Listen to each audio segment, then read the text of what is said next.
Hello guys, welcome back to our new video. And আজকে যা বাইরে গরম আছে, বাপরে বাপ, রোদে তাকানো যাচ্ছে না। কিন্তু সকাল হলে ওয়েদারটা খুব শান্ত থাকে, ঠান্ডা থাকে, ঝড় হয়। আর বেলার দিকে হলে জানি না কোথার থেকে সূর্য মামাটা দেখা দিয়ে দেয়।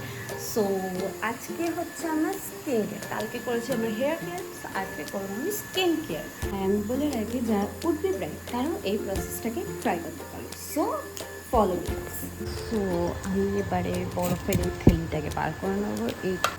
এটা মিশোতে 100 কি 150-র মধ্যে চলে আসে। সো এটাকে আমি এখন কিনব।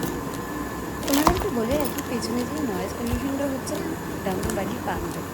আমার মা সবাই জন্য পাঞ্জাবি আছে। তো গামলা তৈরি হয়ে গেল। এবার এটার মধ্যে একটু জল দিতে হবে যাতে তোমার ফেসটা ডিপ হয়।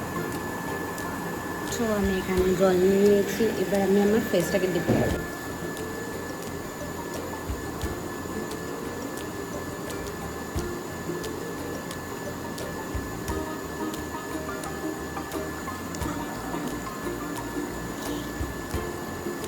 তো আই গেস 1 কি 2 টাইমস আমি দেখিয়েছি, বাট তোমাদেরকে কিন্তু 4 থেকে 5 টাইমস করতেই হবে এটা, তাহলে।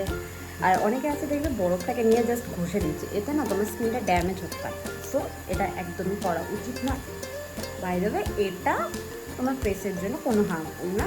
এটা তুমি ট্রাই করতেই পারো। জাস্ট কিছুই না, বরফটা জাস্ট জমে যাবে যখন, তখন ফেসটাকে ডিপ করতে হবে। আর এটা দেখবে একটা কুলিং এফেক্টও দেবে তোমার ফেসের মধ্যে।